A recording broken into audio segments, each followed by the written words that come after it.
Hey everyone, and welcome back to another video. Welcome to r/TalesFromTechSupport. And honestly, the name gives you everything you need to know about this subreddit, so let's get straight into this first story by user/Holtenberg. Oh geez. User comes into my office complaining of a real slow machine. Chrome is slow, Word is slow, everything is slow, and the computer is pretty hot. I was finishing up a draft of something real quick, don't remember what. Could you save and close everything down and restart the computer for me, please? Of course, sure. Not even a minute later, she had closed everything and restarted the machine. And hands me the machine. The restart of the machine went surprisingly quick, considering that the user was here for a slow machine. User proceeds to give the machine to me. Did you restart the machine? Yes. I found it odd, so I decided to check the process monitor and oh god. I lost count of how many Chromes I saw, how many widword.exe and everything else I saw. CPU 100%, RAM 100%. Just a curious question, how do you restart the computer normally? I close the lid and open it again, and then I come to the login screen. I try to show her the right way to restart the computer, but it wouldn't even turn off for 5+ minutes. I end up force shutting down the computer, but explain that it's the wrong way to reboot the computer and why I had to do it. During reboot, I get a CPU fan error. Poor guy had worked so hard, it had died. I guess because she had never rebooted the machine, she had never gotten the CPU fan error. User later tells me that she had this machine 2 years and never intentionally rebooted the machine the way I showed her. Only closed and opened the lid. After a new fan was installed and a fresh installation, I could almost hear the machine thanking me. The computer must have restarted itself at least once, right? Or did she continually postpone every cry for help? What do you think? Rest in peace, unknown fan. You did your best. Live your best life in the recycling center. And after this story, I think I need to open and close my eyes to restart my brain. Our next post is presented to us by user/TheLightningCount1. So, we ordered a set of pretty weak magnets in the technology center so that we could pin papers to the whiteboard. The shipping company screwed up and sent us industrial magnets with a 450-pound pull force. Now we're all major nerds in IT, so we did the only logical thing. We played with them, outside. The events leading up to my unyielding rage are as follows. I walk into the server room without the magnets and tell the server guys what's up. Yo, you gotta play with these magnets outside. They are crazy strong. You two can go. He points to server guy 1 and 4. Leave your cell phones and key fobs here unless you want to replace those tomorrow. So me and the two server guys, all 32-plus-year-old men, go outside and play with some crazy freaking strong magnets for an hour, on the clock.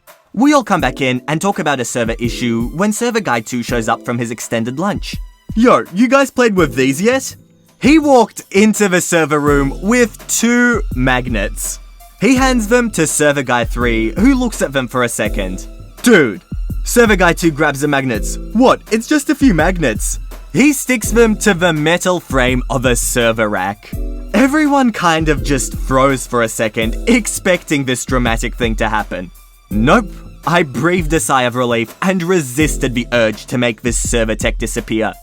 That was all I got out before the beeps started happening. Every drive in the storage server was blinking red.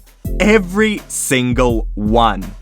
My phone started to vibrate and my boss is wondering why Citrix just went down. We need to utilize the DR right now. This server is screwed. What happened? We never got to find out because server guy 2 handed me the magnets and the 1 foot away from my phone was enough to kill my phone. I am thoroughly annoyed at this point. Look, leave. I cut him off. He silently walks past me and I hear from behind me. The door release won't open. Did you stick one of those magnets to it? Yes. You mean we're stuck in here? No, he's stuck in here with us. Server guy 3 quickly grabbed the bypass key and manually unlocked the door. The door uses a magnetic release like those used in hospitals. Hit one palm-sized button on the wall and it opens up. If you're wondering, a 450-pound pull weight magnet can and will F up this mechanism. Server Guy 3 and I had our cell phones permanently ruined because of this, and were forced to upgrade. Bye-bye V20 and its replaceable battery, you shall be missed. The DR was activated and all 20 drives in that server had to be sent to a data recovery center in the vain hope that maybe, just maybe, all of the drives could be salvaged. Thankfully for us, the server that got wrecked was also the server that just so happened to have the video footage of all the IT people playing with magnets. Server Guy 2 was never heard from again.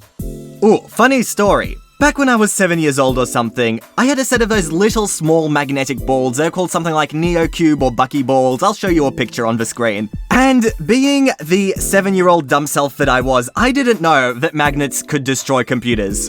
So I was playing with this magnet, and I found out that it sticks to the laptop. So here I am, sticking this magnet to the laptop, and all of a sudden, it just shuts off. I am very much confused by what happened, but I take the magnet off, turn the computer back on, and then proceed to do exactly the same thing. Stick this magnet to the computer. It shuts off again, and from there, I think I worked out that sticking magnets to computers isn't the greatest idea. Our next post is by user/JammyDodger79. About 6 or 7 years ago, I worked for an Irish telecoms provider as in-store consumer tech support. Think Apple Genius, but across all mobile OSs. I'm in the shop one Saturday afternoon, and this quite irate gentleman comes into the store and starts screaming at the two girls working retail.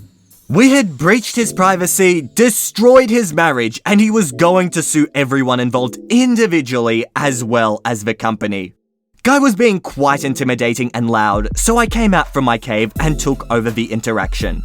After listening to him scream a little more about costing him his marriage, I get him to explain what his actual problem was and why he believed our company was at fault. Story goes like this. Guy is a big Angry Birds gamer, and unfortunately his handset had died. He was bored and wanted to play.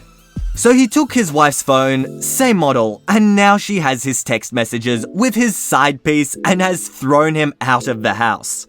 He thinks we've somehow mixed up his SIM with his wife's, and now she's getting all his SMS and messages. I explained that's not how SIMs work, and our network didn't allow for 2 SIMs to be active to the same number. He again flips out and says after he finishes here, he's heading to our head office to see us all fired.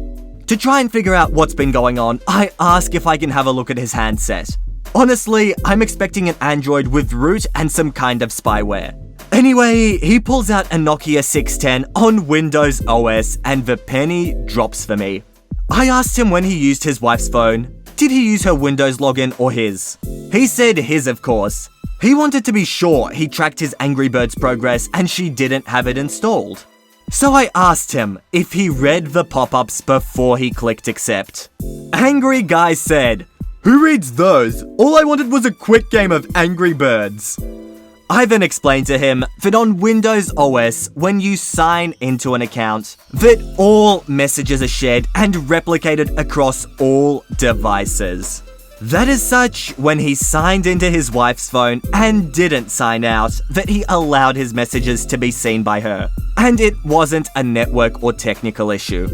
He flips out again and says if he knew that playing Angry Birds was going to get him this far in the pooper, that he would have never have clicked past the OK. He really didn't appreciate it when I told him that on the bright side, now he had at least 2 Angry Birds to worry about. His wife and girlfriend, as I walked out of the store. And this is where OP drops the mic and walks away with explosions in the background. But honestly, some real life advice here. If you don't want your wife to find out about your girlfriend, don't have a girlfriend in the first place. That tends to keep things simple.